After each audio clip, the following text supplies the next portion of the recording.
Thank you for taking time to listen to the 39th Street Church of Christ Daily Devotional. The devotional today is I Am the Greatest by Connor Williams.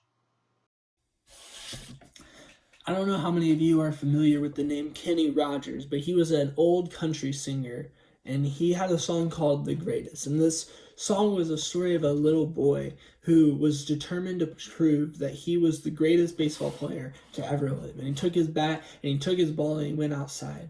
And the little boy took the ball and he throws it up and he takes a big swing and he misses the ball.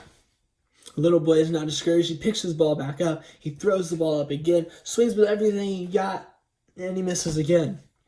And if anybody knows about baseball, you know that it's 3 strikes and you're out. So the little boy picks up the ball one last time. He says, it's the 9th inning, a winning run right here, and he throws it up 2 strikes, and he swings, and he misses a 3rd time. And the little boy picks up his ball, and he's walking home for dinner, and he says, I am the greatest, that is for sure, but I didn't even know I could pitch that good.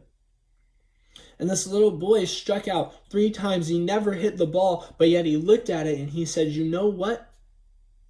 I'm the greatest pitcher there's ever been. He took what would have been a negative and he turned it into a positive. He didn't let what happened discourage him. He allowed it to be a positive in his life. And sometimes as Christians, we have to do that. We may not have the abilities to do things that we want to do, or we may not be able to stand up and preach. We may not be able to teach a class. We may not feel comfortable singing, but I guarantee you there is something for you to do in the church. You are a talented person that has abilities to offer to the church. And this song reminded me of Matthew chapter 25. And in Matthew 25, this is the parable of the talents. And the master's leaving and he gives to his servants, he gives one of them 5 talents, he gives another 2 talents, and he gives the last one 1 talent. And whenever the master returns the 5-talent man, he says, I took your 5 talents and I got 5 more.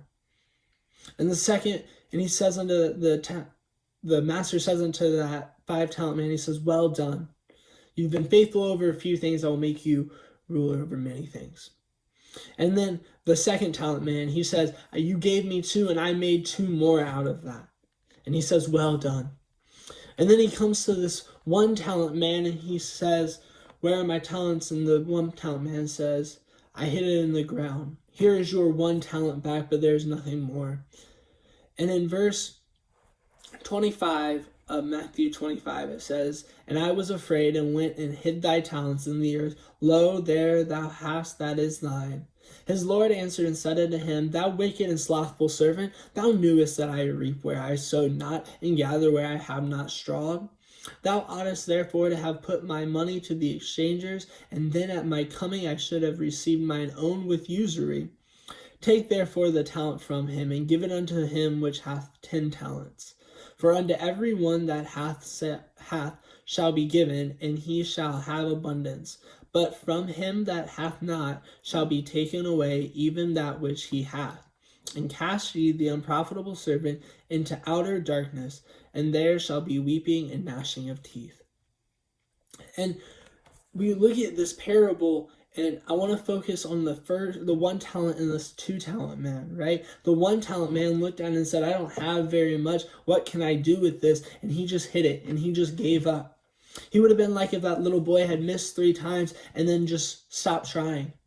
But that 2-talent man is where we need to look, because that man, he may not have had all the 5 talents that other man had, but he took what he had and he made the absolute best out of it.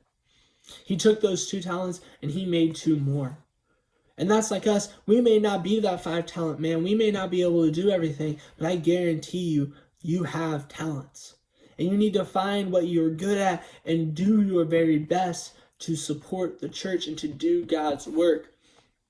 In Ephesians 4 verse 16 it says, from whom the whole body fitly joined together and compacted by that which every joint supplieth, according to the effectual workings in the measure of every part, making increase of the body unto the edifying of itself in love. You may not have 5 talents. You may not be able to do everything that you once did or everything that you want to do, but you can do something. You can help the church grow in some way. You have an ability. So as Christians, we need to be like that little boy. Whenever we see that we may not be able to do something we used to be able to do, or we may not be comfortable doing something, we need to look and say, but you know what? I am great at something. I can help by sending cards. I can help by reaching out to people. I can help in whatever way you feel is your best way to help the church. And we can be like that little boy who looked at it and he said, I am the greatest pitcher to ever live. We can look at it and we can say, I am the greatest at this ability that I have, and I'm going to use it to my very absolute best to help the church grow. So as you go through this week, I hope you're like that little boy who looks and says, I'm the greatest, and never doubted it. And you find what you're good at, and you do everything you possibly can to help the Lord's church. I hope that you find your talents, and I hope that you help build up the church. Have a wonderful day and keep using your talents. Thank you for taking the time to watch this short devotional.